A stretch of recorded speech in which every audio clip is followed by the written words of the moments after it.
Imagine por um momento uma casa antiga, um pai encostado na janela, com os olhos fixos no horizonte, olhando por um caminho vazio.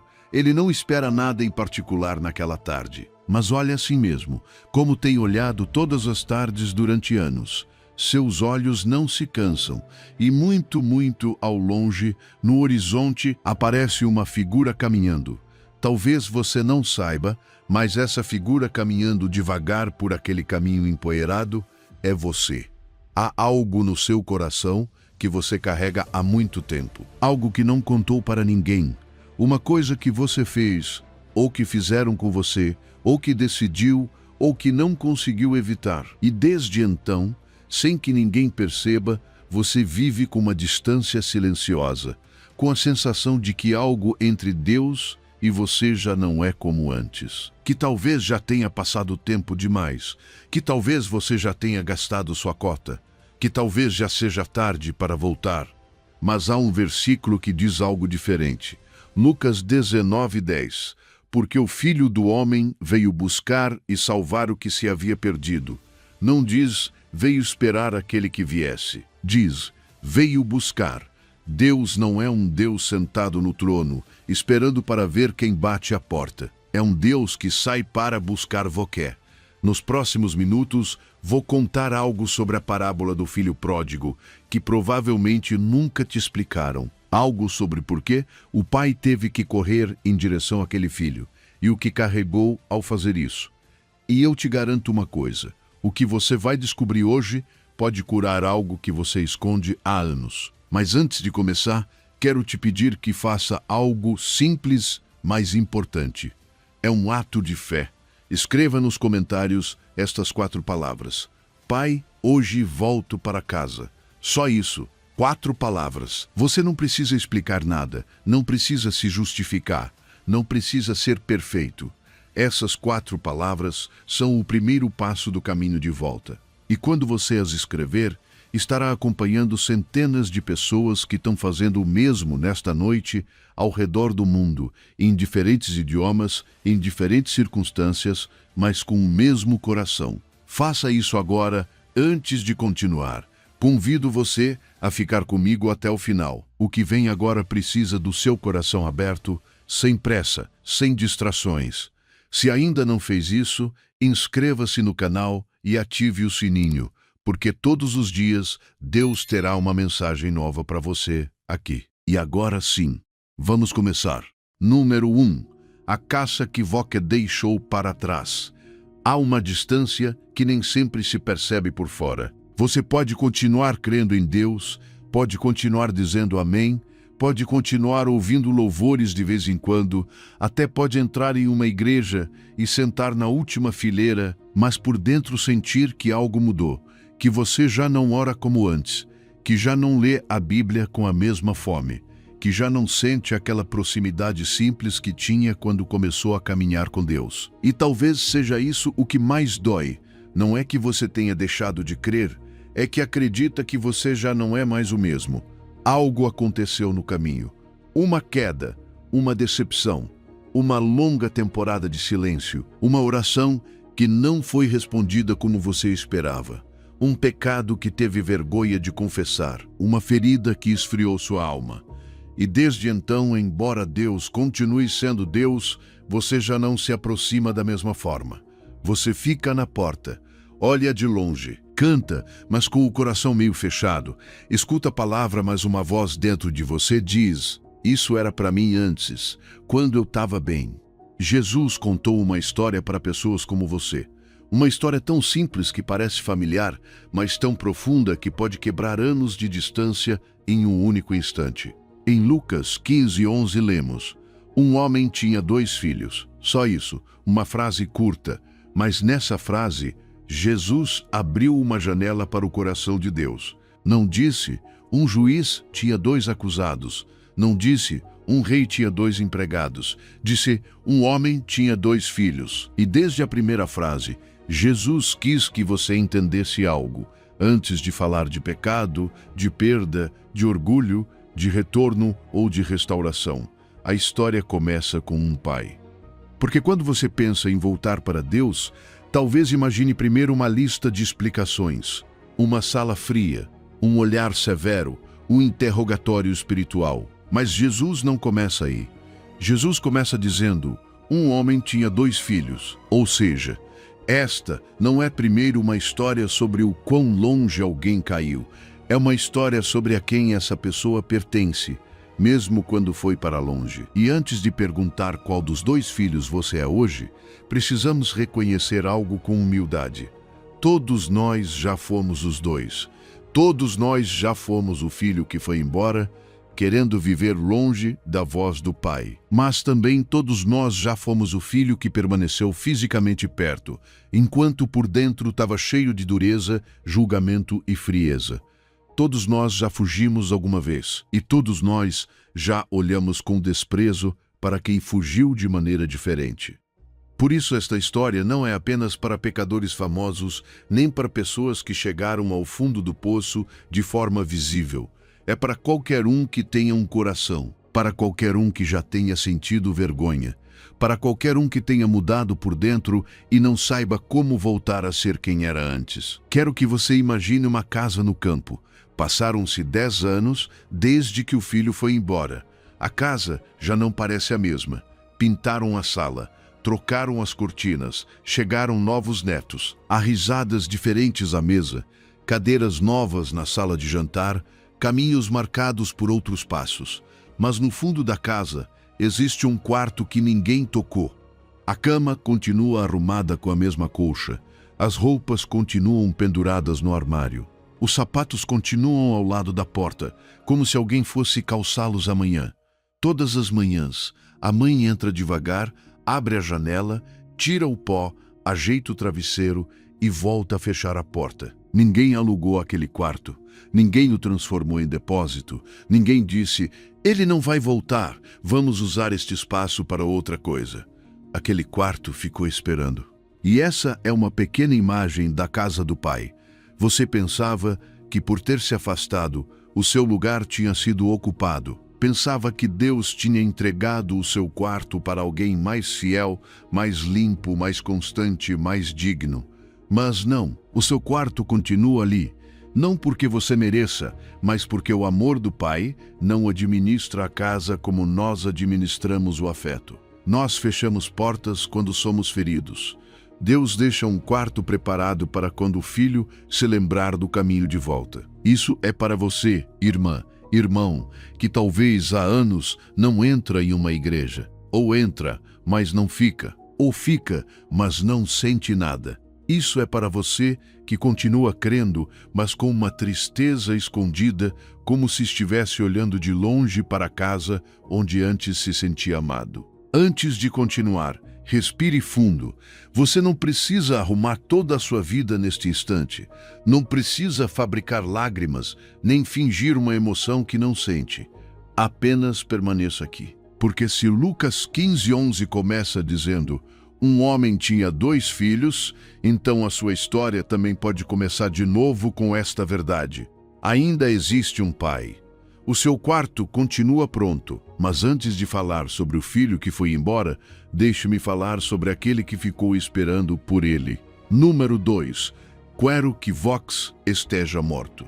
Para entender por que o pai estava esperando, primeiro precisamos olhar de frente para o que aconteceu no dia em que o filho foi embora. Porque quando você lê essa frase na Bíblia, ela pode soar quase como um trâmite, como uma papelada familiar, como uma conversa desconfortável, sim, mas não necessariamente cruel. Em Lucas 15:12, lemos: e o mais moço deles disse ao pai: Pai, dá-me a parte dos bens que me pertence. Para os nossos ouvidos modernos, pode soar como alguém pedindo o que é seu antecipadamente. Mas naquela cultura, essas palavras eram uma ferida aberta. A herança não era dividida quando o filho tinha vontade de ir embora.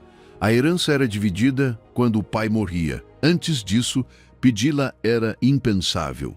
Era como olhar para o próprio pai e dizer: para mim, você já está morto, não quero a sua presença, não quero a sua voz, só quero os seus bens. Apresse-se e me dê o que é meu.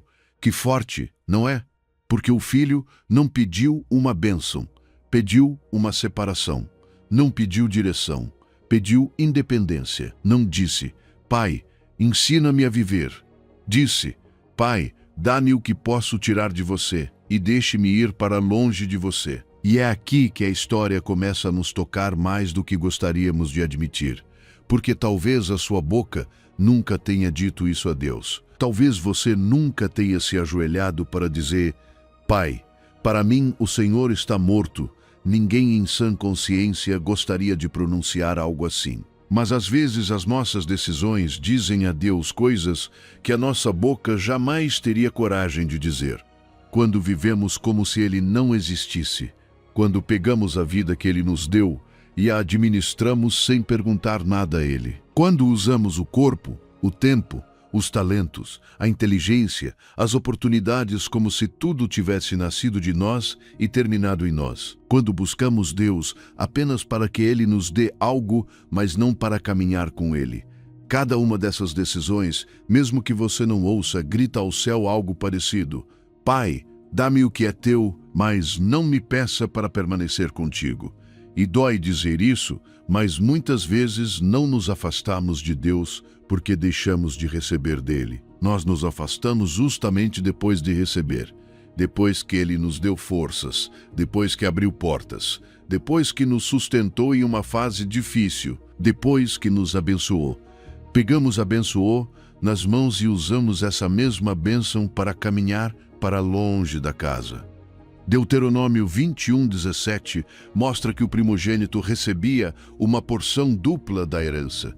Isso nos faz perceber que existia uma ordem, uma honra, uma estrutura familiar. A herança não era um capricho, era o legado do pai, o fruto da sua vida, a história da sua casa. Por isso, o que o filho mais novo fez não foi apenas pedir dinheiro. Foi partir o coração da família. Foi dizer: o teu legado me interessa, mas a tua vida não. Agora, imagine a cena. O pai sentado à mesa. O filho mais novo em pé diante dele. Jovem, forte, com toda a vida pela frente. A casa está em silêncio. Talvez os servos escutem de longe. Talvez o filho mais velho fique imóvel, olhando com raiva, esperando que o pai reaja. E então, o rapaz diz aquelas palavras: dá-me a parte dos bens que me pertence. Imagine o silêncio depois disso. Não um silêncio vazio, um silêncio pesado, daqueles que caem sobre a mesa e ninguém sabe como levantar. Imagine o olhar do filho mais velho. Imagine o rosto do pai. Imagine algo se quebrando por dentro quando alguém que você ama não pede companhia, mas ausência. Quando alguém que você criou, alimentou, cuidou e esperou ver crescer olha para você, como se fosse um obstáculo entre ele e a vida que deseja. E ainda assim, o pai não o agride, não o amaldiçoa, não o humilha diante de todos, não grita: você vai se arrepender, não o deserdou com fúria, apenas permanece ali, ferido, mas pai, machucado, mas pai, e entrega aquilo que o filho pediu. Isso é o que mais impressiona. Porque existe uma dor maior do que perder um filho para a morte. É perdê-lo estando vivo, vê-lo respirar, caminhar, falar, rir, mas longe. Vivo para o mundo, mas morto para a casa. Vivo para os próprios desejos, mas ausente do abraço que o formou. Lucas 15:13 diz: E, poucos dias depois, o filho mais novo, ajuntando tudo, partiu por uma terra distante. Ele não foi embora de mãos vazias. Foi carregando aquilo que o pai lhe deu. Foi embora usando a força que recebeu em casa. Foi com recursos que saíram do coração de alguém que acabara de ferir. Talvez a sua vida também tenha feito isso alguma vez. Talvez Deus tenha lhe dado dons, saúde, inteligência, criatividade, oportunidades, portas abertas, pessoas que amaram você, momentos de graça, e você juntou tudo isso e foi para longe. Não necessariamente para outro país. Às vezes alguém vai para longe sem sair da própria cidade. Vai para longe na mente. Vai para longe nas decisões. Vai para longe em um relacionamento que sabe que não convém. Vai para longe em hábitos secretos. Vai para longe em uma frieza que ninguém vê. Mas escute isto. O mais triste não é que você tenha dito com a sua vida coisas duras ao coração de Deus. O mais impressionante é que ele ouviu tudo isso e ainda assim não deixou de ser o seu pai. Hoje, em algum momento do dia, quando estiver sozinho, diga com sinceridade: Pai, perdoa-me pelas vezes em que a minha vida disse ao teu coração coisas que minha boca nunca teria coragem de dizer. E o pai, sem discutir, sem amaldiçoar, sem segurá-lo à força, deixou-se morrer diante dele para que ele pudesse viver aquilo que pediu. O que o filho não sabia quando saiu daquela casa com o dinheiro nas mãos é que o país distante sempre termina do mesmo jeito. Número 3. O país distante sempre tem o mesmo final. O que o filho não sabia quando saiu daquela casa com o dinheiro nas mãos era que o país distante sempre promete a mesma coisa e sempre cobra o mesmo preço. Promete liberdade, mas cobra escravidão. Promete prazer, mas cobra paz. Promete independência, mas cobra identidade. Ninguém sai para o país distante pensando: vou terminar destruído. Ninguém diz: vou perder tudo. Ninguém começa um caminho longe de Deus, imaginando-se entre porcos, com fome, sem amigos, sem dignidade, desejando as sobras dos animais. Esse é exatamente o truque. Por isso funciona, porque no começo o país distante não parece uma prisão, parece uma porta aberta. O filho mais novo certamente saiu sentindo-se livre, finalmente sem regras, finalmente sem o olhar do pai, finalmente sem casa, sem limites, sem responsabilidades, sem ninguém dizendo o que fazer. Talvez, enquanto se afastava, pensasse que estava começando sua verdadeira vida, mas nem toda porta aberta leva à liberdade. Algumas portas abertas levam direto para uma corrente. Lucas 15:13 diz: e ali desperdiçou os seus bens vivendo dissolutamente. Essa palavra, dissolutamente, carrega um peso enorme. Fala de uma vida derramada sem medida, sem guardar nada, sem pensar no amanhã, sem reservar forças, sem cuidar da alma. Viveu como se a conta nunca fosse acabar, como se o dinheiro não tivesse fim, como se a saúde nunca se cansasse, como se a juventude fosse eterna, como se amizades compradas com festas fossem amizades verdadeiras, como se o corpo pudesse suportar tudo, como se o coração nunca cobrasse nada, mas tudo aquilo que é gasto longe do Pai acaba se esvaziando. O dinheiro acaba, a emoção acaba, a força acaba, a novidade acaba, a atenção das pessoas acaba. Até aquilo que no começo parecia preencher tanto, um dia deixa de produzir o mesmo barulho por dentro. E então você precisa de mais prazer, mais aprovação, mais distração, mais intensidade, mais fuga, porque o país distante não sacia, ele apenas aumenta a fome. E é aí que a falsa liberdade mostra o seu verdadeiro rosto. O que o filho chamou de independência acabou se tornando outro tipo de corrente. Porque é isso que o inimigo nunca te conta. Atrás de cada pecado que promete liberdade, existe uma nova corrente esperando por você. Primeiro ele diz: faça isso, não tem problema. Depois diz: agora você não consegue sair. Primeiro diz: isso vai fazer você se sentir vivo. Depois deixa você sem forças para voltar. Primeiro oferece uma porta, depois cobra com grades invisíveis. Jesus disse claramente em João 8,34: em verdade vos digo que todo aquele que comete pecado é escravo do pecado. Não diz que o pecado apenas mancha, diz que escraviza. Vai tirando de você a capacidade de decidir, vai fechando caminhos por dentro, faz você acreditar que ainda está no controle, enquanto aos poucos aperta a corrente. E o mais enganoso dessa escravidão é que muitas vezes ninguém percebe. Você pode continuar sorrindo, pode continuar postando fotos, pode continuar dizendo: estou bem, mas por dentro sabe que existe algo que começou como escolha e agora se tornou dono. É como quando alguém lhe oferece um cartão de crédito e diz: não se preocupe, use à vontade. No começo parece liberdade pura. Você compra o que quer, quando quer, onde quer. Não vê a conta, não sente o peso. Tudo parece fácil, mas um dia a fatura chega, e ela não chega sorrindo. chega com juros, chega com pressão, chega com noites sem dormir. E de repente, aquilo que parecia liberdade se transformou em uma prisão cheia de números. O país distante funciona da mesma forma. Ele empresta prazer com juros de vazio, empresta fuga com juros de escravidão, empresta uma noite de alívio e depois cobra com anos de vergonha. Lucas 15:14 diz: "E havendo ele gastado tudo, houve naquela terra uma grande fome." Observe a ordem. Primeiro ele desperdiçou tudo, depois veio a fome. O país distante sempre tem uma estação que parece abundância, mas cedo ou tarde a fome chega, e nem sempre é fome de pão. Às vezes é fome de paz, fome de propósito, fome de amor verdadeiro, fome de voltar a sentir-se limpo, fome de dormir sem culpa, fome de olhar para o céu sem se esconder.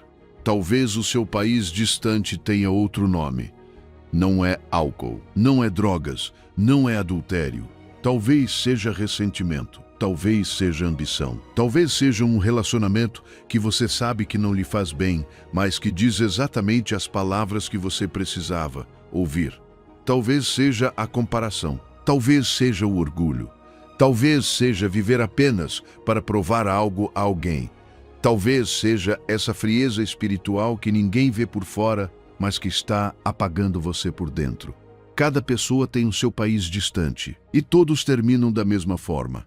Hoje, pergunte a si mesmo com honestidade: o que na minha vida começou parecendo liberdade e está se transformando em corrente? Não responda para impressionar ninguém. Responda diante do Pai. Nunca conheci alguém que voltou do país distante sem ter perdido mais do que levou. Número 4. Comendo do prato dos porcos. E quando o dinheiro acabou, quando os amigos foram embora, quando o país que prometia liberdade virou as costas para ele, chegou o fundo do poço. E o fundo, nesta história, não foi apenas pobreza, não foi apenas solidão, foi algo muito mais humilhante para um judeu do primeiro século, terminar cuidando de porcos. Para nós, talvez essa imagem não tenha tanto peso no começo. Mas para aqueles que ouviam Jesus, aquilo era o último degrau. Não existia trabalho mais baixo, mais sujo, mais impensável. O porco era visto como um animal impuro, abominável, separado da vida do povo de Deus. Estar entre porcos era estar tão longe de casa, tão longe da identidade, tão longe da dignidade, que já não restava nada a defender. Lucas 15:15-16 diz: "E foi e agregou-se a um dos cidadãos daquela terra, o qual o mandou para os seus campos a guardar porcos, e desejava encher o seu ventre com as alfarrobas que os porcos comiam, e ninguém lhe dava nada. Olhe para a queda. O filho que saiu com herança agora se apega a um estranho. O filho que não quis servir na casa do pai agora termina servindo em terra estrangeira. O filho que pediu liberdade agora depende de um cidadão daquele país. O filho que tinha pão em abundância agora olha para a comida dos porcos com desejo. As alfarrobas eram vagens duras de uma árvore, alimento dado aos animais. Não era uma mesa posta, não era pão quente, não era comida de filho, era ração, era aquilo que se colocava diante dos porcos. E o rapaz estava com tanta fome que desejava encher o ventre com aquilo. Mas o texto acrescenta uma frase que dói: "E ninguém lhe dava nada, nem mesmo aquilo." Esse é o país distante quando a máscara cai. Primeiro, ele promete que você terá tudo. Depois, não lhe dá nem as sobras. Primeiro, enche você de barulho. Depois, o deixa em silêncio. Primeiro, o cerca de pessoas. Depois, todos desaparecem quando você já não tem nada a oferecer. E talvez você diga: "Eu nunca terminei cuidando de porcos." Mas o fundo do poço de cada pessoa tem um nome diferente. Para alguns, o fundo é um vício que começou como fuga e agora já não conseguem controlar. Para outros, é uma traição que cometeram e que ainda os persegue quando apagam a luz. Para outros, é uma decisão médica, familiar ou sentimental que ninguém vê, mas que carregam como uma pedra no peito. Para outros, é ver os filhos sofrerem por causa de uma decisão sua. Para outros, é olhar para o casamento, para a fé, para casa ou para a própria alma e sentir que algo se quebrou de uma forma que não sabem como reparar. O fundo tem nomes diferentes, mas a sensação é a mesma: derrota total. Fome da alma, uma solidão que nada consegue preencher, uma vergonha tão pesada que você já não tem forças nem para explicá-la. Mas escute isto: tocar o fundo nem sempre é o fim.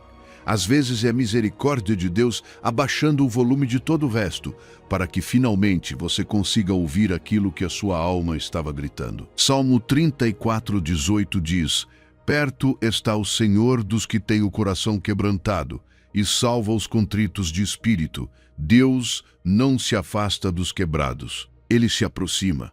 Não espera que você esconda as rachaduras para vir. Ele vem justamente quando o coração já não consegue permanecer inteiro. O fundo se parece com aquela madrugada em que todos na casa dormem e você está acordado no sofá, com a luz apagada. Ninguém sabe que você continua ali. Você pega o celular no escuro e começa a olhar fotos antigas, fotos de quando tudo parecia mais simples. Fotos de uma fase em que você sorria sem fingir. Fotos de pessoas que já não estão mais aqui, de momentos que não voltam, de uma versão de você que sente falta e o peito aperta. Você não chora alto, porque não quer acordar ninguém. Às vezes nem tem lágrimas completas, apenas uma lágrima silenciosa escorrendo sozinha, enquanto por dentro pensa: como foi que eu cheguei até aqui? Isso é o fundo. Aquele lugar onde você já não tem discursos, já não tem desculpas, já não tem forças para fingir. Salmo 42:7 diz: Um abismo chama outro abismo ao ruído das tuas cachoeiras. Há momentos em que parece que uma profundidade chama outra profundidade. Uma dor abre outra dor. Uma memória desperta outra memória. Uma perda toca outra perda. E você sente que está caindo dentro de algo maior do que você. Mas mesmo ali, Deus escuta. Se você está no fundo agora mesmo, escute bem. O que parece o pior lugar da sua vida pode ser o lugar onde Deus começa o maior milagre. Porque quando já não resta nada para proteger, finalmente você pode entregar tudo. Quando já não consegue fingir que está bem, finalmente pode dizer a verdade. Quando já não tem forças para continuar fugindo, finalmente pode voltar. Não fuja do fundo, não o cubra com barulho, não o anestesia com distrações. Não o maquie para que os outros não vejam. Permaneça aí em silêncio e diga a Deus: Pai, aqui estou. Você não precisa de uma oração longa, não precisa de palavras perfeitas, apenas verdade. Existe uma boa notícia sobre o fundo. Do fundo só é possível subir. E foi ali, sentado entre os porcos, faminto, derrotado, que veio ao filho uma ideia. Uma ideia que muitos confundem com arrependimento, mas não era. Número 5. O plano que não era arrependimento. E ali, sentado entre os porcos, faminto, derrotado, sem ninguém que lhe desse sequer as sobras dos animais, veio ao filho uma ideia. Uma ideia que muitos confundem com arrependimento. Mas se você olhar a passagem com atenção, vai perceber algo desconfortável. Algo que quase ninguém diz. No começo, o que o filho tinha não era um arrependimento puro. Era um plano. Lucas 15:17-19 diz: E, tornando em si, disse: Quantos trabalhadores de meu pai têm abundância de pão, e eu aqui pereço de fome? Levantar-me-ei e irei ter com meu pai, e dir-lhe-ei: Pai, pequei contra o céu, e diante de ti, já não sou digno de ser chamado teu filho. Faze-me como um dos teus trabalhadores. Veja o que o despertou: a fome. Ele não começou dizendo: Sinto falta do coração do meu pai. Começou dizendo: Na casa do meu pai há pão. E isso não o torna menos humano. Às vezes voltamos para Deus não porque já entendemos tudo, mas porque simplesmente não aguentamos mais. Às vezes o primeiro passo não nasce de uma oração perfeita, mas de uma necessidade desesperada. Mas aqui está o detalhe principal. O filho não pediu para ser escravo, pediu para ser trabalhador. E um trabalhador era alguém assalariado, alguém que recebia por dia, alguém que podia viver separado, alguém que ainda mantinha certa independência. Não era um filho à mesa, Era alguém que trabalhava, recebia o pagamento e ia embora. Em outras palavras, o filho estava pensando algo assim: vou voltar, mas não como filho. Vou trabalhar, vou pagar, vou reconstruir o que destruí, vou devolver o que perdi, vou conquistar um lugar, nem que seja o mais baixo. Vou recuperar minha honra pelos meus próprios méritos. Está vendo? Ele vinha com um acordo nas mãos. Vinha preparado para negociar. Vinha tentando transformar a casa do pai em uma empresa onde pudesse pagar sua dívida com esforço. E quantos de nós fazemos o mesmo com Deus? Voltamos com frases ensaiadas. Voltamos dizendo: Senhor, agora sim vou me comportar direito. Agora sim vou orar todos os dias. Agora sim vou mudar. Agora sim vou te mostrar que mereço outra oportunidade. E sem perceber, continuamos acreditando que a graça é um salário. Continuamos acreditando que o amor de Deus é conquistado pelo desempenho. Continuamos tentando pagar uma dívida que a misericórdia já quer perdoar. Quando o filho diz: já não sou digno de ser chamado teu filho, existe verdade e existe ferida misturadas. É verdade que ele pecou, é verdade que desonrou o pai. Mas essa frase também revela algo mais profundo, a vergonha atacando sua identidade. A culpa diz: eu fiz algo errado. A vergonha diz: eu já não tenho valor. A culpa pode levar você à confissão. A vergonha quer convencer você de que já não pertence mais. Por isso, ela fala assim: você já não é digno, você já não é o mesmo, você já não pode voltar como filho, você já não tem direito de sentar-se à mesa. Peça um canto, peça migalhas, peça o lugar mais baixo. E talvez você tenha voltado para Deus com esse discurso: Senhor, não me trate como antes, não olhe para mim como filho, deixe-me servir de longe, deixe-me ficar na última fileira, deixe-me sobreviver espiritualmente, mas não me abrace demais, porque eu sei o que fiz. Mas 1 de João 1,9 diz: se confessarmos os nossos pecados, Ele é fiel e justo para nos perdoar os pecados e nos purificar de toda injustiça. Não diz que, se confessarmos, Deus nos coloca à prova durante anos antes de nos perdoar. Não diz que, se confessarmos, Deus nos deixa na porta até demonstrarmos dor suficiente. Diz que Ele perdoa e purifica. É como quando um filho faz algo grave contra a mãe e volta para casa com um plano já preparado.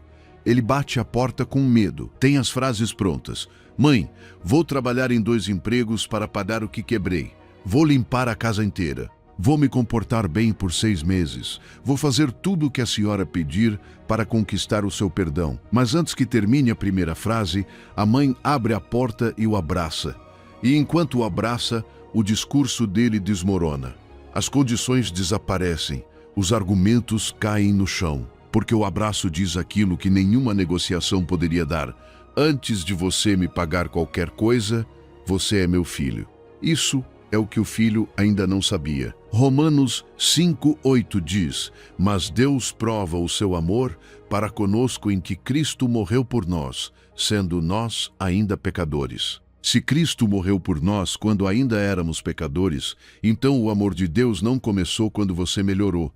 Não começou quando voltou limpo. Não começou quando conseguiu explicar a sua queda com palavras bonitas.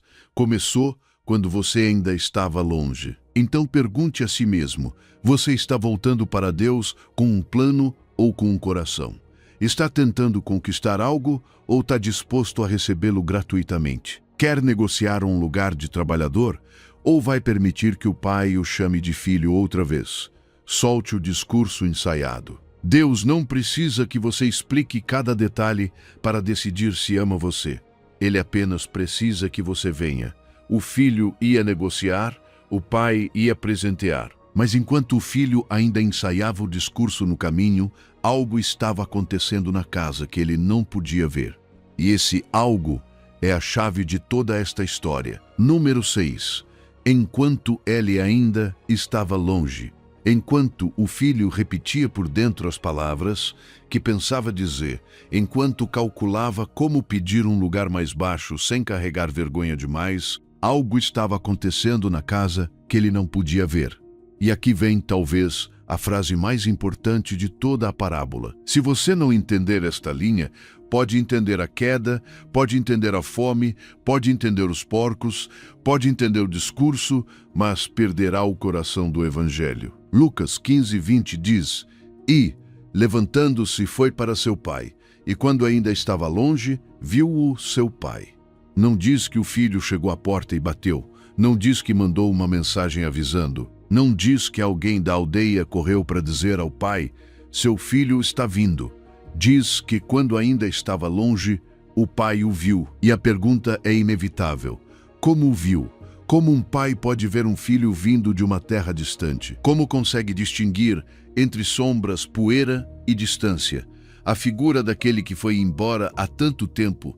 Só existe uma explicação: o pai estava olhando, não uma única vez, não por acaso, não porque naquele dia resolveu sair. O pai estava olhando para o caminho, talvez todas as manhãs, talvez todas as tardes, talvez quando o sol começava a se pôr e a poeira do horizonte mudava de cor, talvez houvesse um lugar na casa de onde se podia ver a estrada principal, e ali estava ele. Dia após dia, estação após estação, com o coração ferido, mas com a esperança viva. Porque o amor verdadeiro não esquece o rosto de quem foi embora. E isso muda tudo o que talvez você acreditava sobre Deus. Deus não espera você de maneira fria, passiva, distante, sentado de braços cruzados dizendo: vamos ver se ele volta, vamos ver se ele se humilha, vamos ver se aprende. Não, o pai desta história está olhando para a estrada, está atento, está observando, está esperando ativamente. Ezequiel 34:11 diz: porque assim diz o Senhor Deus: eis que eu mesmo, procurarei as minhas ovelhas e as buscarei.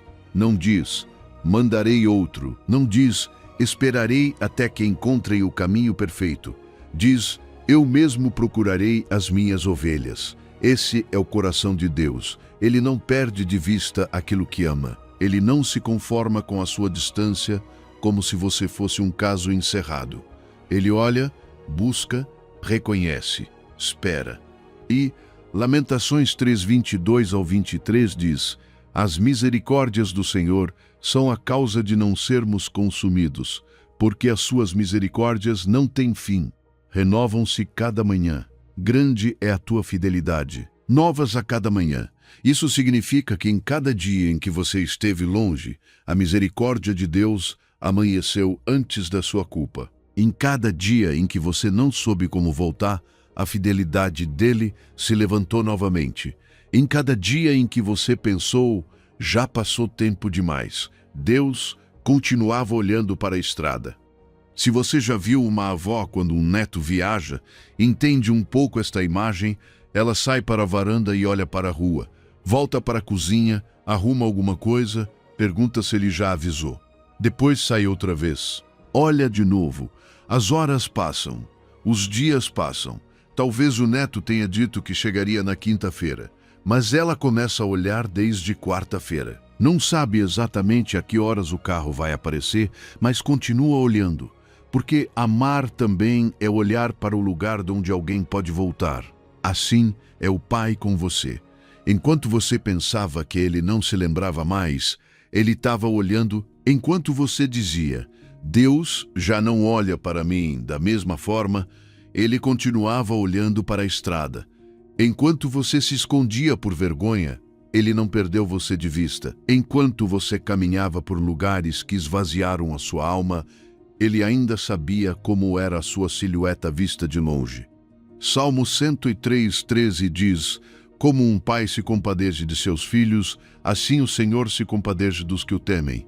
Deus não olha para você como um estranho que chegou atrasado. Ele olha como pai, e um pai consegue reconhecer o filho mesmo quando ele vem mudado, magro, sujo, cansado, envergonhado. Outros talvez enxerguem ruína. O pai enxerga o filho. O seu quarto continua intacto. O seu prato continua posto. O seu lugar nunca foi entregue a outro. Não importa quantos anos passaram. Não importa quantas vezes você disse: agora eu volto. E não importa se ainda está caminhando devagar, com dúvidas, com medo, sem saber o que dizer. O Pai já viu você de longe. Hoje, em algum momento do dia, olhe para cima, para o céu, para o teto, para uma janela, onde quer que esteja, e diga com simplicidade: Pai, eu não conseguia te ver, mas o Senhor me via. Obrigado. Hoje Deus diz a você: eu vi você em cada tarde de cada ano em que esteve longe. Nunca perdi você de vista. Mesmo quando você me perdeu de vista, eu nunca perdi você de vista. Você nunca teve que chegar sozinho até Ele. Ele já caminhava em sua direção há anos. E quando aquele pai finalmente viu o filho no horizonte, aconteceu algo que para todos os que ouviam Jesus naquele dia era impensável, era escandaloso, era uma vergonha pública.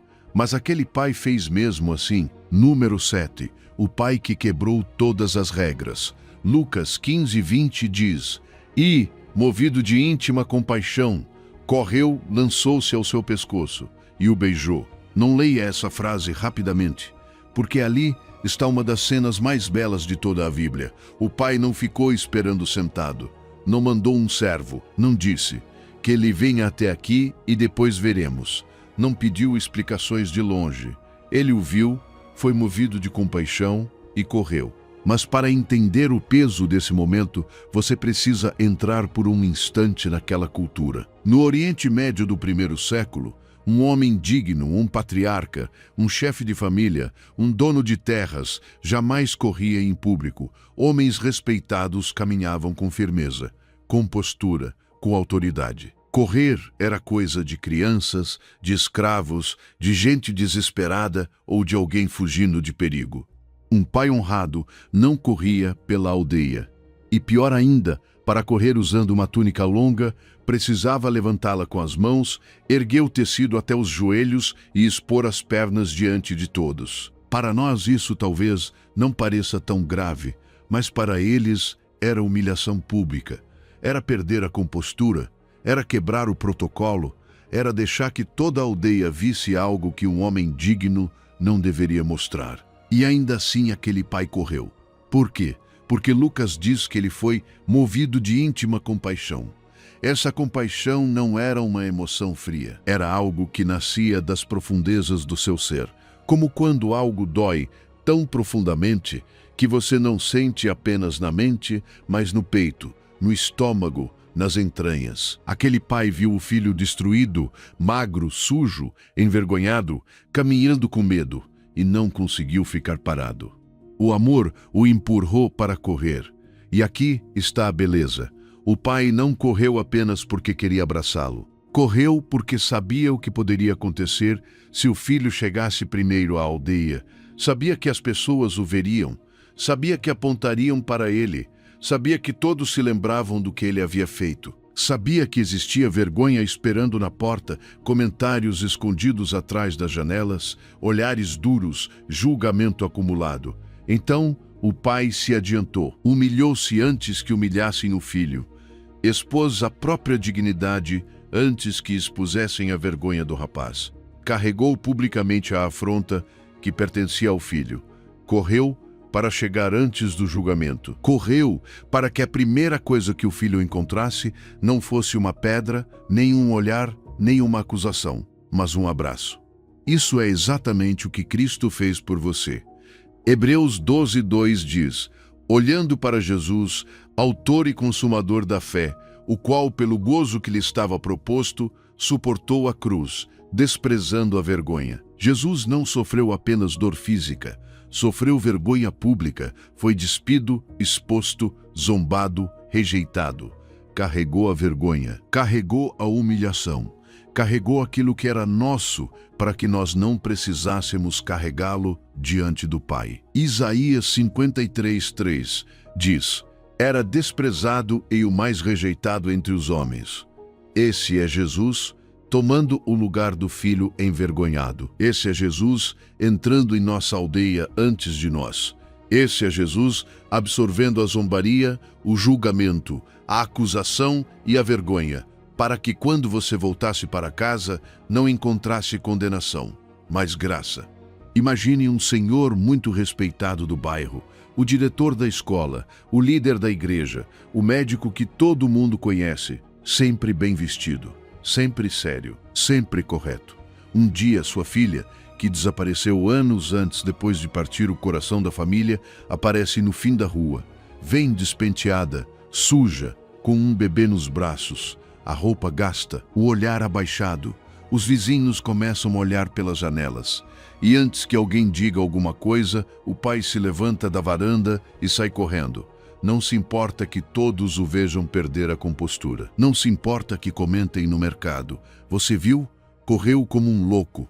Não se importa com a própria imagem. Não se importa com a reputação. Ele só sabe uma coisa: sua filha voltou. E existe um tipo de amor que não cabe dentro da dignidade. Esse é o amor do pai. Romanos 10:21 diz: todo o dia estendi as minhas mãos a um povo rebelde e contradizente. Todo o dia, não apenas por um momento, não apenas quando você era obediente, não apenas quando estava limpo.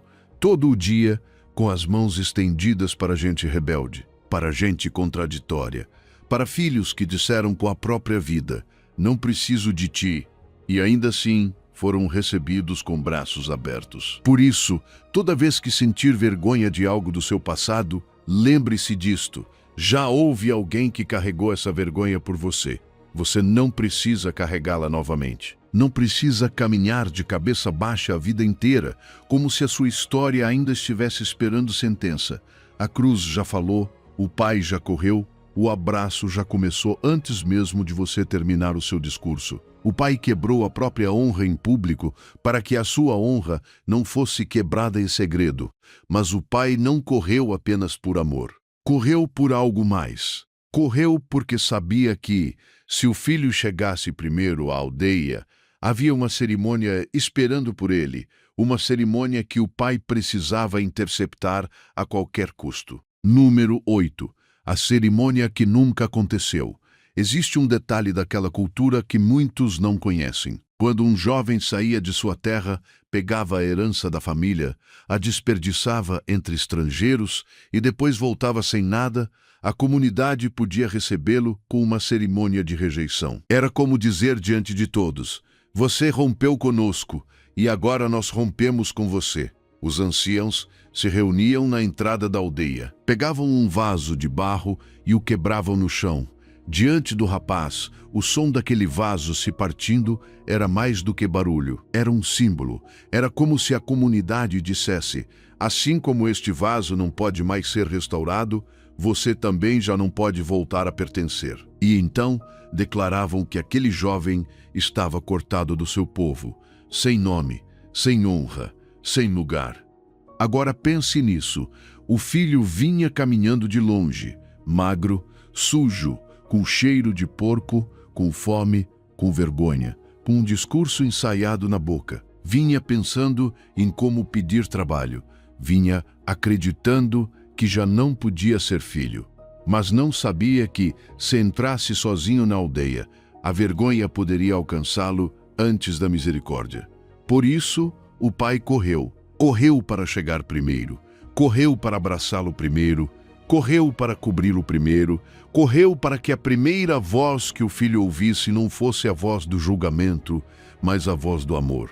Correu para que quando o filho entrasse na aldeia, já não entrasse como um rejeitado, mas como alguém marcado pelo abraço do pai. Porque quando o pai alcança você primeiro, o julgamento chega tarde demais. Esse é o coração desta cena. O pai não esperou que a aldeia decidisse o que fazer com o rapaz. Não deixou que as pedras do passado falassem antes da sua misericórdia. Não permitiu que a vergonha escrevesse a primeira frase do retorno. Ele se adiantou, colocou-se entre o filho e a condenação, entre o filho e a cerimônia, entre o filho e a memória dura de todos aqueles que poderiam dizer: nós sabemos o que você fez. E isso não começou em Lucas 15. Esse tem sido o jeito de Deus desde o princípio. Em Gênesis 3:9 lemos: e chamou o Senhor Deus ao homem e perguntou-lhe: onde estás? Essa foi a primeira pergunta que Deus fez em toda a Bíblia. Adão e Eva tinham pecado. Tinham se escondido, tinham usado folhas para cobrir aquilo que a vergonha deixou exposto. E Deus, que tudo sabe, saiu perguntando: onde estás? Não porque não soubesse onde eles estavam. Deus não perdeu Adão entre as árvores. Deus estava chamando quem estava escondido. Estava dando espaço para que saísse. Estava abrindo uma porta para que o medo não fosse a última voz. Porque a vergonha sempre empurra você para o esconderijo. Ela diz: não saia, não fale, não conte, não ore, não volte, não deixe ninguém ver isso. Por isso, Adão e Eva se esconderam entre as árvores. Por isso, o filho pródigo não pensou em voltar enquanto ainda tinha dinheiro. Por isso, talvez você carregue há anos algo que ninguém sabe, não necessariamente um pecado escandaloso. Às vezes, é uma ferida, uma humilhação, algo que fizeram com você, uma frase que marcou a sua vida, uma queda que ainda o persegue, uma decisão que você não sabe como nomear sem se quebrar por dentro. A vergonha sempre procura um esconderijo, mas Deus sempre sai à procura dos escondidos. É como quando uma criança cai e rala o joelho, mas não mostra para ninguém porque tem medo de levar bronca. No começo, era apenas um machucado pequeno, um pouco de água, uma mão carinhosa, um beijo de mãe e tudo teria sarado. Mas a criança esconde, coloca a calça por cima, continua brincando como se nada tivesse acontecido. E os dias passam, o ferimento se suja, infecciona, dói mais. O que poderia ter sido limpo rapidamente agora precisa de muito mais cuidado. Assim são as feridas da alma. Enquanto você as esconde, elas não desaparecem. Elas se aprofundam, endurecem, começam a doer em lugares onde antes não doíam. Mas quando você se atreve a mostrá-las ao Pai, Ele não as usa para humilhar você. Ele as limpa. Tiago 5,16 diz: confessai as vossas culpas uns aos outros e orai uns pelos outros, para que sareis. Existem coisas que saram quando saem da escuridão. Existem correntes que perdem força quando são nomeadas diante de Deus. Existem vergonhas que parecem gigantes enquanto estão escondidas, mas se tornam pequenas quando a luz do Pai as toca. Salmo 32, 3-5 diz: enquanto calei os meus pecados, envelheceram os meus ossos pelos meus constantes gemidos todo dia. Confessei-te o meu pecado, e a minha iniquidade não encobri, e tu perdoaste a maldade do meu pecado. Enquanto calei. Essa frase pesa, porque calar por vergonha envelhece a alma, mas declarar diante de Deus abre a porta do perdão. O que você tem escondido, você não precisa dizer em voz alta agora, não precisa contar para todo mundo, mas pode nomear isso diante do Pai, apenas no seu coração, com uma frase simples: Senhor, isto é o que tenho escondido, dê nome a isso. Só isso já quebra o esconderijo. O Pai alcançou você primeiro para que nenhum julgamento o alcançasse depois. E então, quando o Pai o alcançou, antes que o Filho pudesse pronunciar uma única palavra do discurso que vinha ensaiando durante todo o caminho, aconteceu algo. Algo que naquela cultura tinha um peso especial que quase ninguém prega. Número 9. O beijo que não deixou você terminar. Lucas 15, 20-21 diz: lançou-se ao seu pescoço e o beijou. E o filho lhe disse: Pai, pequei contra o céu e diante de ti, e já não sou digno de ser chamado teu filho. Agora pare aí, porque essa frase, o beijou, não descreve um gesto frio. Não é um beijo de saudação. Não é um beijo protocolar. Não é aquele beijo rápido que alguém dá por obrigação quando não sabe mais o que fazer. No idioma em que este evangelho foi escrito, a expressão que Lucas usa transmite intensidade, repetição, ternura transbordante. Não é simplesmente deu-lhe um beijo. É como dizer, beijou-o repetidas vezes, cobriu-o de beijos, abraçou-o pelo pescoço e começou a beijá-lo sem conseguir parar. E isso muda toda a cena, porque o pescoço daquele filho não estava limpo. Ele vinha de meses entre porcos, vinha com suor seco, com terra grudada, com cheiro de estrada, com cheiro de fome, com cheiro de fracasso, com as roupas rasgadas, o corpo cansado, a pele marcada pela poeira do país distante. E ali, exatamente ali, naquele pescoço sujo, o pai colocou os seus beijos. Não esperou que ele tomasse banho, não esperou que trocasse de roupa, não esperou que explicasse cada detalhe, não esperou que terminasse a confissão. Não disse: primeiro limpe-se e depois eu abraço você. Recebeu-o como ele chegou, beijou-o como ele chegou, amou-o como ele chegou. É isso que Deus faz com você. Ele recebe você antes da mudança, não depois. Porque é o amor dele que produz a mudança, e não a sua mudança que produz o amor dele. Se fosse o contrário, ninguém poderia voltar. Se primeiro você tivesse que estar limpo para se aproximar de Deus, então a graça não seria graça, seria recompensa. Mas o Pai não estava distribuindo recompensas. Estava restaurando um filho. E veja algo ainda mais belo. O filho vinha com um discurso completo. Já o havia ensaiado entre os porcos. Tinha dito: Pai, pequei contra o céu e diante de ti. Já não sou digno de ser chamado teu filho. Faze-me como um dos teus trabalhadores. Esse era o plano. Essa era a negociação. Essa era a frase em que ele tentava pedir um lugar mais baixo, um contrato, uma oportunidade de pagar aquilo que havia perdido. Mas quando finalmente chega, começa a falar e não termina. Diz: Pai, pequei contra o céu e diante de ti, e já não sou digno de ser chamado teu filho. Mas a parte faze-me como um dos teus trabalhadores já não aparece. A graça apagou essa frase. O abraço atirou da boca dele, os beijos do pai interromperam a negociação, porque quando você está sendo abraçado por um pai que corre em sua direção, quando sente o rosto dele sobre o seu pescoço, quando a vergonha esperava rejeição e recebe ternura, já não consegue continuar falando como escravo. A vergonha diz: não sou digno. A culpa diz: fiz algo errado. Existe uma diferença. A culpa pode levar você a confessar um comportamento. A vergonha tenta destruir a sua identidade. A culpa aponta para o que você fez. A vergonha diz que aquilo que você fez agora define quem você é. Mas o pai, ao beijá-lo, devolve-lhe a identidade antes mesmo de falar sobre a conduta. É como se aqueles beijos dissessem: o que você fez foi grave, mas você continua sendo meu filho. O seu pecado não mudou a minha paternidade. A sua distância não mudou o seu nome. O seu cheiro não cancelou o meu amor. Oséias 11:8 diz: como te deixaria, ó Efraim?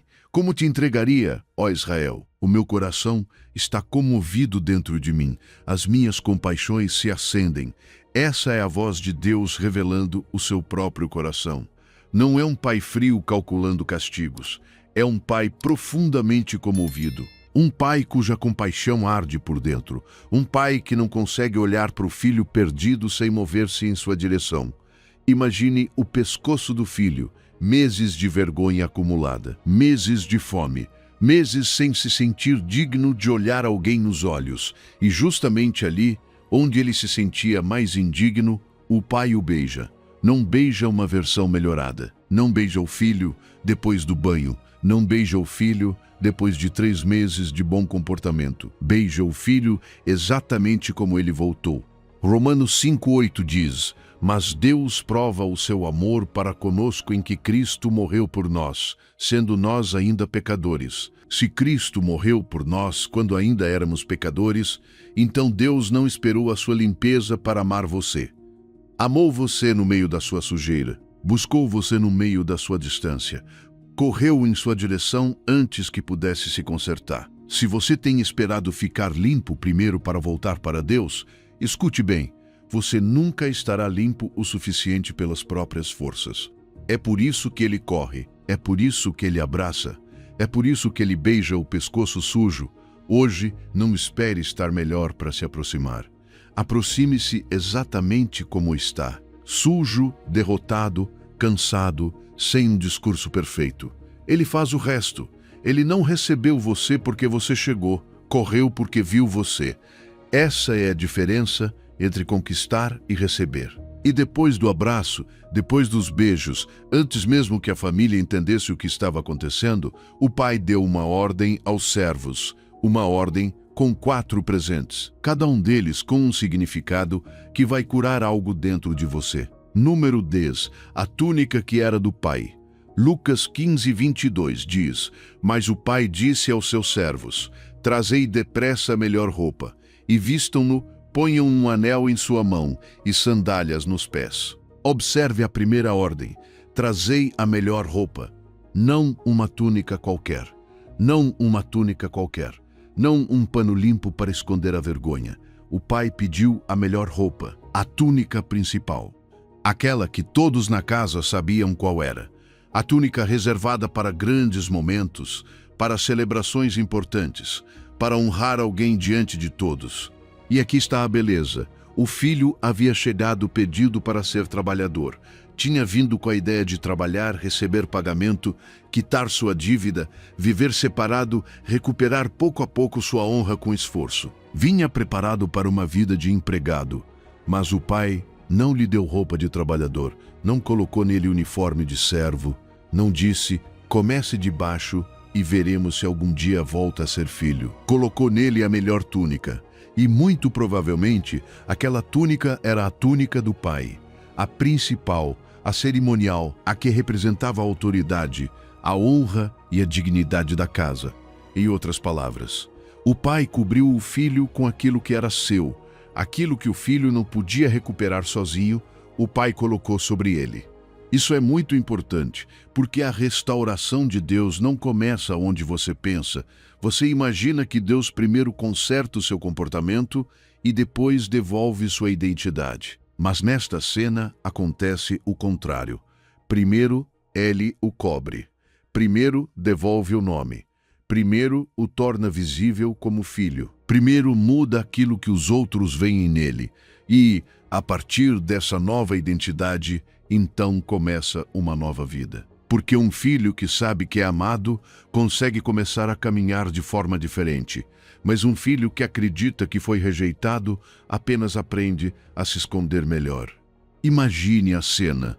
O rapaz está ali cheirando a porcos, com as roupas rasgadas, a pele marcada pela estrada, a poeira grudada no suor, os pés cansados, o olhar abaixado. Ainda não tomou banho. Ainda não explicou tudo. Ainda não provou nada. Ainda não fez uma única obra para compensar o que perdeu. E o pai pega a túnica e a coloca sobre ele. A túnica cai sobre seus ombros, cobre os trapos, cobre a sujeira, cobre os sinais visíveis do país distante. E, daquele momento em diante, quando as pessoas olham para ele, já não veem primeiro as roupas rasgadas do fracasso, veem a túnica do pai. É isso que Deus faz com você. Ele não pede que você arrume toda a sua vida antes de cobri-lo. Não deixa você exposto diante da vergonha até aprender a lição. Não diz, quando melhorar, eu o vestirei. Primeiro, ele cobre você. E dessa cobertura nasce uma vida nova. Isaías 61:10 diz, regozijar-me-ei muito no Senhor. A minha alma se alegrará no meu Deus, porque me vestiu com vestes de salvação, cobriu-me com um manto de justiça. Que frase poderosa, me vestiu. A salvação não aparece aqui como algo que você fabrica, mas como algo que Deus coloca sobre você. O manto de justiça não nasce das suas mãos, vem das mãos do Pai. Por isso sua identidade não é definida pelo que você fez, é definida por aquilo que cobre você. E se você está em Cristo, o que cobre você não é o seu passado, não é a sua queda, não é a sua vergonha, não é a opinião daqueles que viram você partir. O que cobre você é a justiça de Cristo, a túnica do Pai sobre os seus ombros. Romanos 8,15 diz, porque não recebestes o espírito de escravidão para outra vez estardes em temor, mas recebestes o espírito de adoção pelo qual clamamos, Abba, Pai. Você não recebeu o espírito de trabalhador, não recebeu o espírito de escravo, não recebeu uma relação baseada em medo, distância e salário. Recebeu o espírito de adoção. Isso significa que Deus não restaura você como um empregado útil, mas como um filho amado. E 2 Coríntios 5,17 declara, assim que se alguém está em Cristo, nova criatura é. As coisas velhas já passaram, eis que tudo se fez novo. Não diz, que algumas coisas são maquiadas. Não diz que Deus coloca um pano bonito sobre a mesma condenação de sempre. Diz que em Cristo existe uma nova criação, uma nova vida começa debaixo de uma nova cobertura. Talvez o inimigo ainda tente lembrar você de quem foi. Mostre cenas antigas, sussurrie nomes antigos. Diga, olhe os seus trapos, olhe o seu cheiro, olhe o que você fez, olhe de onde veio. E sim, talvez tenham existido trapos, talvez tenha existido cheiro de país distante, talvez tenham existido decisões que você não pode negar. Mas agora você pode responder, isso é verdade, mas agora estou coberto pela túnica do Pai, e aquilo que ele cobre já não fica exposto. Não porque Deus finja que nada aconteceu, mas porque a graça dele tem poder para cobrir aquilo que a vergonha queria exibir. Sua identidade é restaurada antes do seu comportamento, porque o comportamento nasce da identidade, e não o contrário. Mas o Pai não ficou apenas na túnica, vieram mais 3 presentes, e cada um deles conta uma parte da história que o seu coração precisa ouvir. Número 11. O anel, as sandálias e o banquete. Existem momentos em que Deus não apenas perdoa você, ele também devolve aquilo que a vergonha fez você acreditar que havia perdido para sempre. Lucas 15, 22 ao 23 diz, mas o pai disse aos seus servos, trazei depressa a melhor roupa e vistam-no, ponham-lhe um anel na mão e sandálias nos pés. Trazei também o bezerro cevado e matai-o. Comamos e alegremo-nos. Olha a cena completa. Túnica, anel, sandálias e banquete. 4 presentes, 4 mensagens, 4 feridas sendo curadas ao mesmo tempo. A túnica cobria a vergonha, mas o anel restaurava a autoridade. Naquela época, o anel não era apenas um adorno bonito. Era o selo da família. Era como uma assinatura oficial, como uma autorização, como o chip de um cartão bancário hoje. Quem carregava o anel da casa podia representar o pai, fechar acordos, fazer transações, agir em nome da família. Então, quando o pai coloca um anel na mão do filho, está dizendo algo imenso.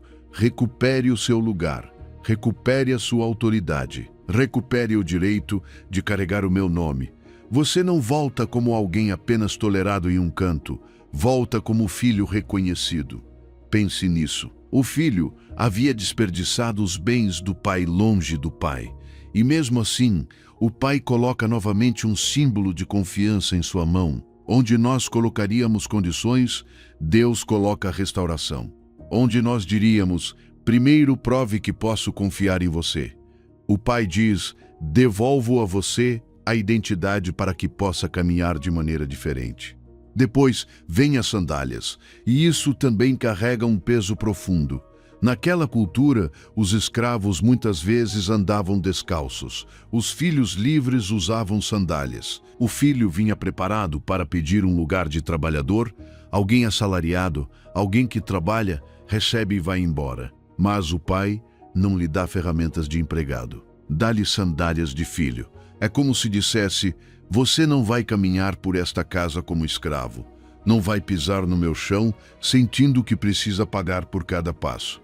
Não vai viver com medo de ser expulso. Esta é a sua casa. Este é o seu lugar. Gálatas 4:7 diz, assim que já não és mais servo, mas filho, e se és filho, és também herdeiro de Deus por Cristo. Essa é a voz do Evangelho, quebrando a mentalidade de trabalhador. Você já não é escravo, já não é estranho, já não é visitante, é filho. E se é filho, também é herdeiro. Mas então chega o terceiro presente, o banquete. E aqui existe um detalhe que transforma toda a cena. O bezerro cevado não era morto para um jantar pequeno. Não era uma refeição improvisada para 3 pessoas. Um bezerro engordado durante meses era guardado para uma grande festa, uma celebração pública, uma reunião comunitária. Isso significa que o pai não quis apenas alimentar o filho, quis anunciar a sua restauração.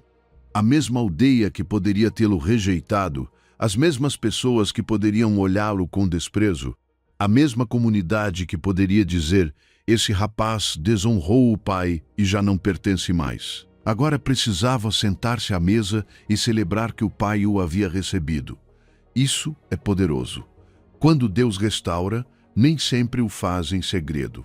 Às vezes faz de uma maneira tão visível, tão clara, tão cheia de alegria, que as mesmas pessoas que esperavam ver você envergonhado precisam reconhecer que você continua sendo filho da casa. Joel 2,26 diz: Comereis abundantemente, e vos fartareis e louvareis o nome do Senhor vosso Deus, que procedeu para convosco maravilhosamente, e o meu povo jamais será envergonhado. Não diz apenas que você comerá, diz que comerá até se saciar. Não diz apenas que Deus fará algo pequeno, diz que fará maravilhas com você. E termina com uma promessa que cura profundamente: jamais será o meu povo envergonhado. Isaías 61:7 diz: Em lugar da vossa vergonha tereis dupla honra, e em lugar da afronta exultareis na vossa herança. Por isso na sua terra possuirão o dobro e terão perpétua alegria. Deus não apenas remove a desonra, Ele a troca por honra. Não apenas apaga a confusão, substitui-a por alegria. Imagine alguém que você conhecia e que tropeçou fortemente na vida. Todo mundo comentava: marcaram essa pessoa, reduziram-na à pior fase da sua história. Para muitos, seu nome ficou preso à sua queda. Mas um dia você a reencontra e ela já não é a mesma. Existe paz em seus olhos, existe alegria na maneira de falar, existe firmeza onde antes havia culpa. Existe autoridade espiritual onde antes havia vergonha. E de repente, o presente dessa pessoa começa a falar mais alto do que os rumores do passado.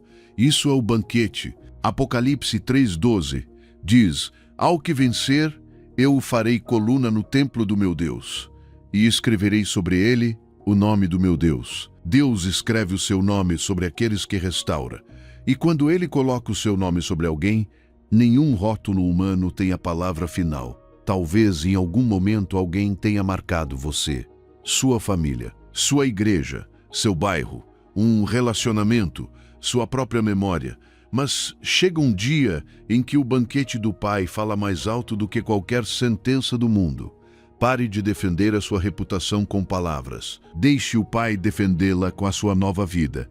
Quando Deus restaura você, Ele faz isso publicamente. A alegria dele limpa o seu nome diante daqueles que achavam que conheciam a sua história.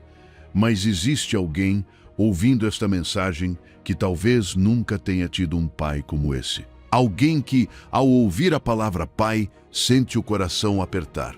E para essa pessoa, a próxima parte é especial. Número 12. A cura da imagem do pai. Existe alguém ouvindo esta mensagem que talvez nunca tenha tido um pai como esse.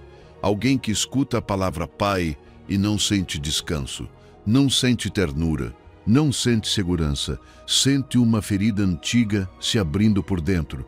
Porque para muitas pessoas, a palavra pai não significa braços abertos, significa abandono, significa agressões, significa gritos dentro de casa, significa silêncio frio, significa uma cadeira vazia à mesa, significa esperar uma ligação que nunca chegou, significa olhar outras crianças correndo para os seus pais e perguntar em segredo por que o seu não olhava da mesma maneira.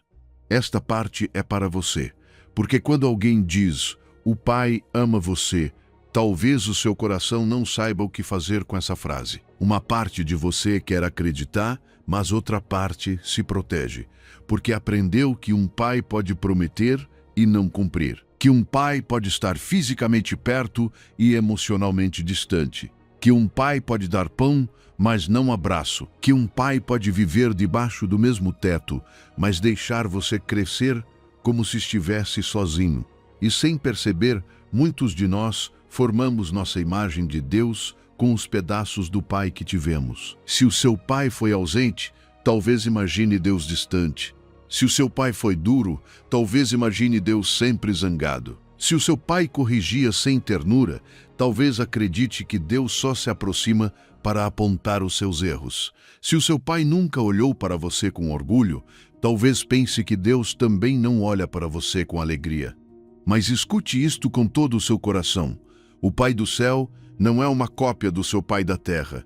Ele é o oposto. Aquilo que o seu pai não foi, Deus pode ser para você. Aquilo que faltou, Ele preenche. Onde houve abandono, Ele vem com presença. Onde houve gritos, Ele vem com voz suave.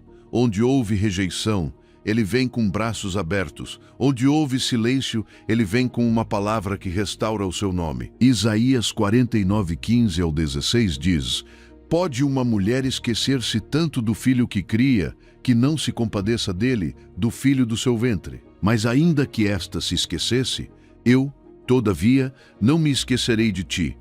Eis que nas palmas das minhas mãos te gravei.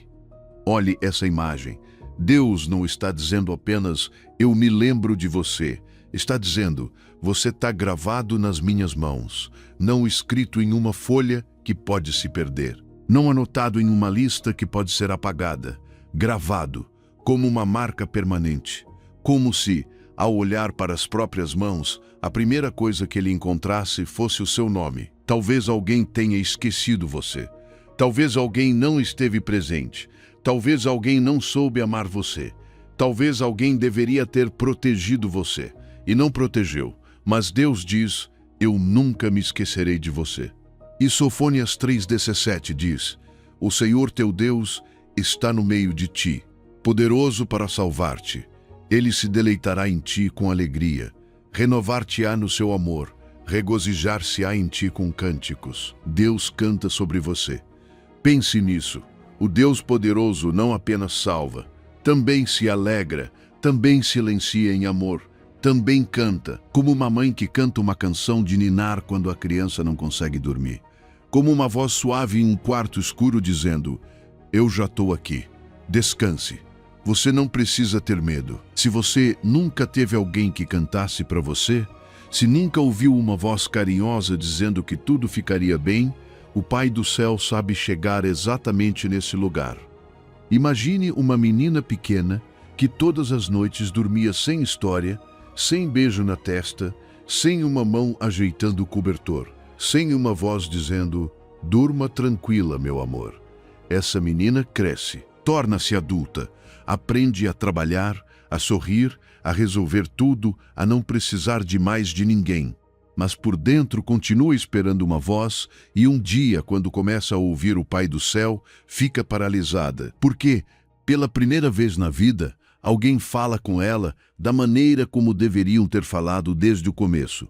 O Pai do céu não apenas compensa aquilo que faltou, ele traz uma nova voz, uma nova presença, uma ternura que não depende do seu passado. Ele não vem para levar você de volta à criança ferida que foi, vem para fazer algo novo em você. Isaías 43:18 ao 19 diz, não vos lembreis das coisas passadas, nem considereis as antigas.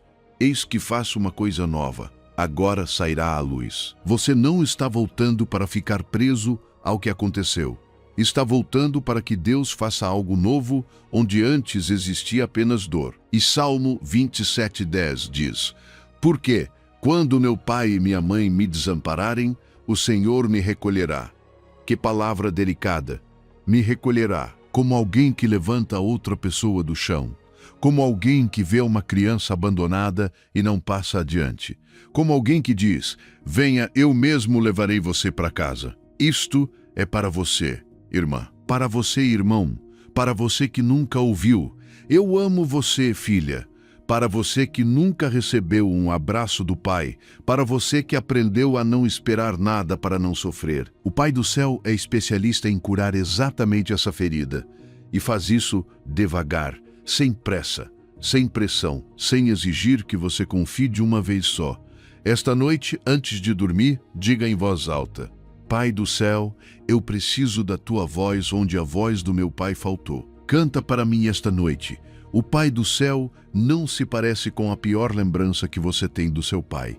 Ele se parece com o melhor pai que jamais existiu. E para que essa cura da imagem do pai aconteça, Para que finalmente você consiga acreditar nele, precisa ouvir o que o próprio Deus disse sobre como trata o passado daqueles que voltam para ele, porque talvez você pense que já é tarde demais. Número 13.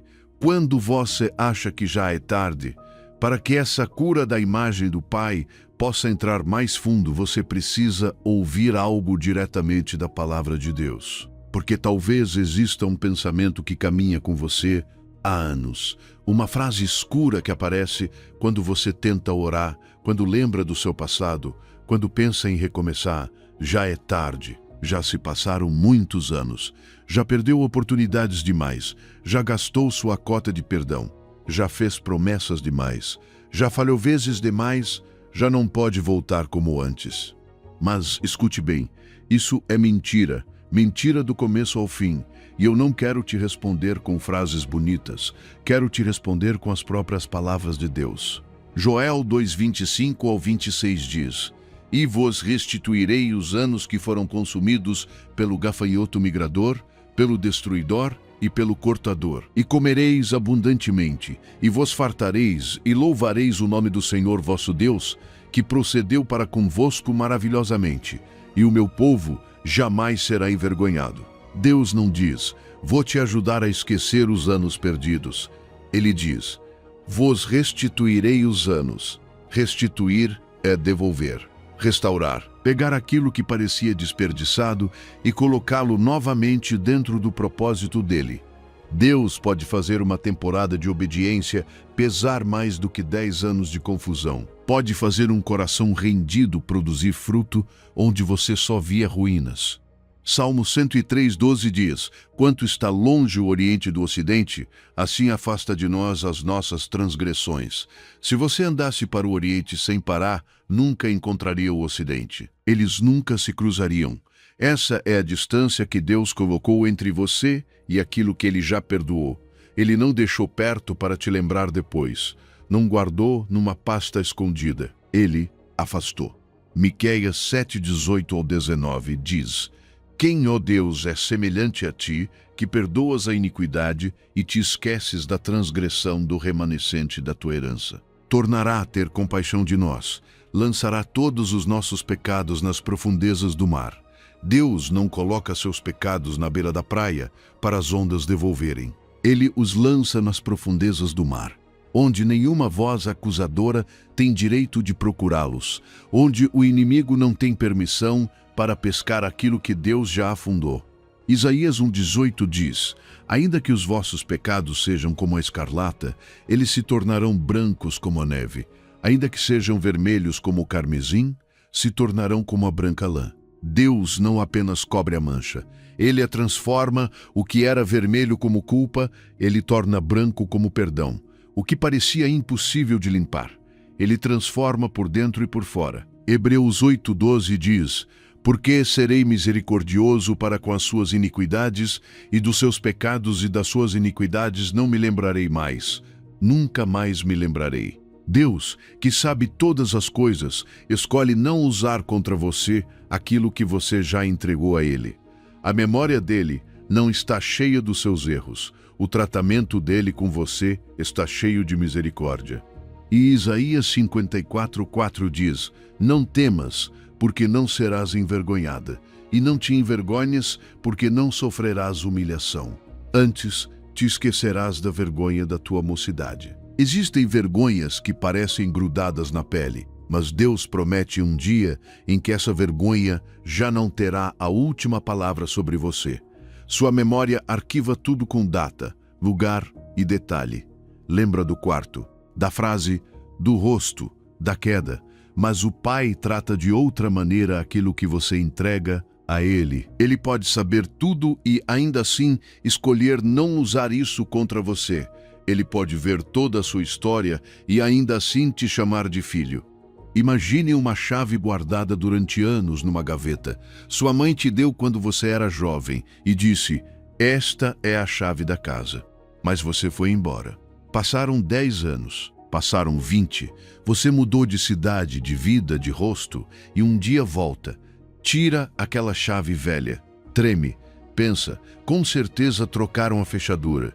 Você coloca a chave na porta, ela gira e a porta se abre. Não importa quantos anos passem, quantos quilômetros você percorra, quantos erros acumule, existe uma fechadura na casa do Pai que a sua chave ainda abre. Ele nunca a trocou. Se aquilo que você está ouvindo está falando com alguma parte do seu coração, deixe seu gostei no vídeo. Não por mim, pela pessoa que vai chegar até essa mensagem porque você a compartilhou. Talvez alguém esta noite esteja com um celular nas mãos, esperando um sinal de que ainda pode voltar. Não importa quanto tempo passou, não importa o peso que isso tem, não importa quantas vezes você tentou antes e não deu certo. Hoje o Pai ainda te vê mesmo estando longe. Hoje Ele corre mais uma vez. Antes de dormir esta noite, repita 3 vezes em voz alta: aquilo que Deus esqueceu, eu não preciso continuar lembrando. Se Deus pôde perdoar Davi, Pedro, Paulo, a mulher do poço e a mulher pega em adultério, o que te faz pensar que o seu nome acabou na lista? Mas existe um detalhe que quase ninguém percebe nessa passagem. A história que Jesus contou não terminou quando o filho mais novo voltou. Havia outro filho, e esse outro filho também precisou que o pai saísse para procurá-lo. E isso pode ser a coisa mais importante que você vai ouvir hoje, se já está há anos na igreja. Número 14. O outro filho fora do banquete. Se terminarmos a história com a festa do filho mais novo, perdemos metade do que Jesus queria dizer. Porque Jesus não encerrou o relato quando o rapaz recebeu a túnica. Não terminou com o anel, não terminou com as sandálias, não terminou com o novilho gordo, nem com a música na casa. Jesus continuou falando. E o que ele disse depois atinge em cheio, especialmente aqueles que estão há anos perto das coisas de Deus, mas perderam a alegria do Pai. Lucas 15, 25 ao 32, conta que o filho mais velho estava no campo, vinha do trabalho, vinha de cumprir deveres, vinha fazendo aquilo que supostamente deveria fazer. E quando se aproximou da casa, ouviu a música e as danças. Algo estava acontecendo. Perguntou a um dos servos o que era aquilo e lhe disseram que seu irmão havia voltado e que seu pai tinha matado o novilho gordo porque o recebeu são e salvo. Então o texto diz que ele se indignou, ficou tão irritado que não queria entrar. Olhe isso, o filho mais novo ficou fora de casa por rebeldia, mas o filho mais velho ficou fora do banquete por amargura. Um se perdeu numa terra distante, o outro se perdeu no campo trabalhando, cumprindo, obedecendo por fora, mas com o coração longe da alegria do pai. Então acontece algo impressionante. O pai sai outra vez. O mesmo pai que correu pelo filho mais novo agora, sai pelo filho mais velho. Só que desta vez ele não sai para abraçar um rapaz sujo que voltou da terra distante. Desta vez ele sai para suplicar a um filho limpo por fora, correto por fora, fiel por fora, mas profundamente ressentido por dentro. Lucas 15, 29 ao 30 diz que o filho mais velho respondeu: há tantos anos te sirvo sem jamais desobedecer a uma ordem tua e nunca me deste nem um cabrito para eu festejar com os meus amigos. Vindo, porém, esse teu filho que desperdiçou os teus bens com prostitutas, mataste para ele o novilho gordo.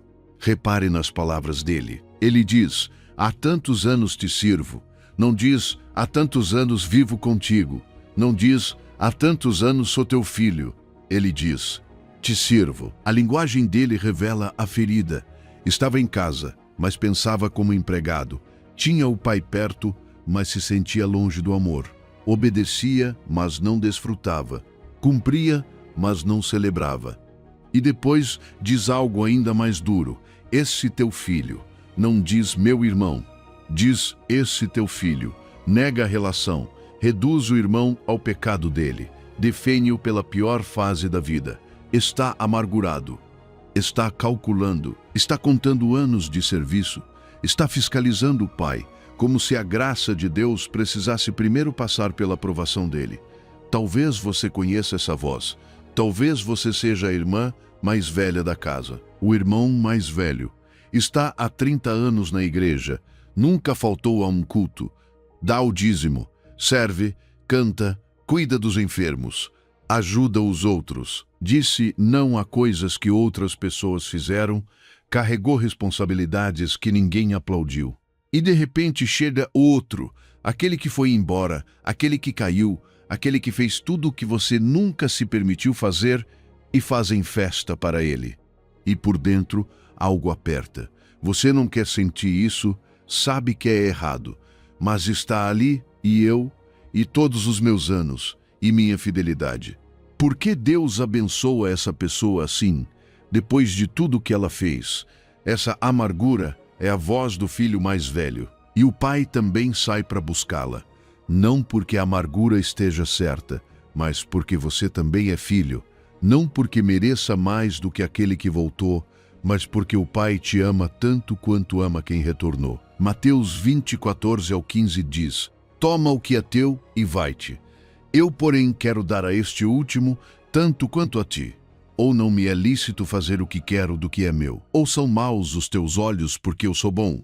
Às vezes o que dói não é que Deus seja injusto. O que dói é que Deus seja bom com alguém que nós ainda não perdoamos. E aqui vem o mais surpreendente. Depois que o pai responde, a história termina. Jesus não nos diz se o filho mais velho entrou na festa ou não. Não diz se ele soltou a amargura. Não diz se abraçou o irmão. A história fica aberta. Por quê? Porque os fariseus e religiosos que ouviam naquele dia eram os verdadeiros filhos mais velhos. Jesus os estava convidando a entrar na festa da graça, mas a decisão era deles. Como hoje é sua. Apocalipse 3:20 diz: eis que estou à porta e bato. Se alguém ouvir a minha voz e abrir a porta, entrarei em sua casa e cearei com ele, e ele comigo. O pai continua chamando. Não apenas quem foi para longe, também quem ficou perto. Mas fora da alegria, hoje entregue ao pai o nome de alguém que é difícil para você ver sendo abençoado. Apenas diga o nome e fale: pai, me ajuda a me alegrar quando tu fazes festa por eles. O pai sai 2 vezes. Uma pelo que foi embora, outra pelo que ficou, mas nunca entrou na alegria. Seja qual for o filho que você é hoje, o mais novo que partiu ou o mais velho que ficou amargurado. Existe apenas uma pergunta que importa agora. E a pergunta é: hoje você volta para casa? Número 15. Hoje é o dia de voltar. Caminhamos muito juntos nesta mensagem. Vimos o filho que pediu herança como se o pai estivesse morto. Vimos a terra distante prometendo liberdade e cobrando escravidão. Vimos o fundo do poço, os porcos, a fome, o discurso ensaiado, o pai olhando de longe, o pai correndo, o beijo que interrompeu a vergonha, a túnica, o anel, as sandálias, a festa e também o irmão mais velho. Tão perto da casa e tão longe do coração do pai. Mas tudo isso serve de muito pouco se não terminar com uma decisão. Hoje, não amanhã, não quando eu estiver pronto, não quando eu tiver tempo, não quando eu sentir algo mais forte, não quando eu não tiver mais vergonha. Hoje, porque o retorno não começa quando você tem todas as respostas. Começa quando você para de fugir. Começa quando você levanta os olhos. Começa quando você diz, mesmo com a voz tremendo: Pai, aqui estou. Joel 2:12 ao 13 diz: ainda assim, agora mesmo, diz o Senhor, convertei-vos a mim de todo o vosso coração, e isso com jejuns, com choro e com pranto. Rasgai o vosso coração, e não as vossas vestes, e convertei-vos ao Senhor vosso Deus, porque Ele é misericordioso e compassivo, tardio em irar-se e grande em benignidade. Escute essa frase: rasgai o vosso coração e não as vossas vestes. Essa é a diferença entre religião e relacionamento. A religião rasga a roupa, a aparência, o ritual, o visível, aquilo que os outros podem olhar e dizer, como parece arrependido. Mas o relacionamento rasga o coração, abre, entrega, deixa vulnerável diante de Deus. Deus não está esperando um teatro de arrependimento. Está esperando um coração aberto. Não precisa que você finja dor. Não precisa que exagere nas palavras. Não precisa que fabrique lágrimas. Precisa de verdade. Uma verdade simples, limpa, direta. Pai, eu fui embora. Pai, eu me perdi. Pai, eu me amargurei. Pai, eu me cansei. Pai, eu estou voltando. Isaías 55, 6-7 diz: Buscai o Senhor enquanto se pode achar, invocai-o enquanto está perto. Deixe o perverso o seu caminho, o homem maligno os seus pensamentos, e converta-se ao Senhor, que se compadecerá dele. Volte-se para o nosso Deus, porque é rico em perdoar, não limitado, não cansado, não contando quantas vezes você voltou antes. Rico, grande, abundante, maior do que a sua queda, maior do que os seus anos perdidos, maior do que a sua vergonha, maior do que a voz que diz que já não existe lugar para você. E escute isso com atenção. O testemunho que você terá depois de hoje vai curar outras pessoas. O que agora parece a pior parte da sua história, amanhã pode se tornar uma ferramenta nas mãos de Deus. Essa dor que hoje te envergonha pode ser a ponte pela qual outro perdido terá coragem de voltar. Essa queda que hoje você gostaria de apagar pode se tornar a prova viva de que o Pai ainda corre. Nenhuma parte da sua dor é desperdiçada quando você a entrega a Deus. Imagine a mesa posta. A música já começou. A casa está iluminada. Há pão, há festa, há vozes celebrando. O Pai está na porta com a mão estendida, olhando para você. Existe uma cadeira com seu nome que ainda está vazia. Ninguém ocupou. Ninguém a tirou do lugar. Ninguém disse, ele não volta mais. Ela continua ali. Quanto tempo mais você vai ficar do lado de fora, olhando pela janela? Quanto tempo mais vai olhar para o banquete como se fosse para os outros, mas não para você? A porta está aberta, o Pai está olhando para você, não com reprovação, não com os braços cruzados, mas com misericórdia, com esperança, com amor. Hebreus 3:7-8 diz: Hoje, se ouvirdes a sua voz, não endureçais o vosso coração. Hoje, a Bíblia não diz, se algum dia ouvirdes, diz hoje. Porque existem momentos em que Deus toca uma área profunda da alma e você sabe que não é coincidência. Sabe que essa palavra chegou exatamente naquele lugar que você estava escondendo. Sabe que algo dentro de você está dizendo, volta, não endureça o coração, não adie, não negocie com a vergonha, não peça permissão ao passado para obedecer ao Pai. Hoje é o dia, agora mesmo onde você estiver, diga em voz alta, Pai, hoje eu volto para casa. Diga devagar, como uma decisão. Pai, hoje eu volto para casa. O Pai já correu. A festa já está preparada. Só falta você entrar. Antes de encerrar este momento, deixe-me fazer uma coisa com você. Quero que voltemos à imagem com a qual começamos há algum tempo. Porque talvez, no começo, você pensava que tinha deixado uma casa para trás. Mas agora você sabe a verdade. A casa nunca deixou de esperar por você. Eu te disse no começo que ia te contar a história do Pai olhando pela janela, do quarto que nunca foi alugado, da cama que continua arrumada com a mesma colcha de anos atrás, dos sapatos ao lado da porta, você se lembra? Pois agora você já sabe o resto da história. Sabe que esse Pai não ficou apenas olhando pela janela, sabe que quando te viu ainda muito longe, correu em sua direção, que rompeu sua honra em público para que a sua honra não fosse quebrada em particular, que carregou a vergonha que era sua, que te beijou no pescoço antes que você pudesse terminar seu discurso, que colocou sua melhor túnica sobre os seus trapos, que devolveu o anel, as sandálias e mandou matar o novilho cevado para fazer uma festa por você diante de toda a aldeia que iria te julgar. E você sabe também que a porta do banquete continua aberta, que há um lugar com seu nome à mesa, que enquanto você ouvia esta mensagem, o Pai estava olhando para você.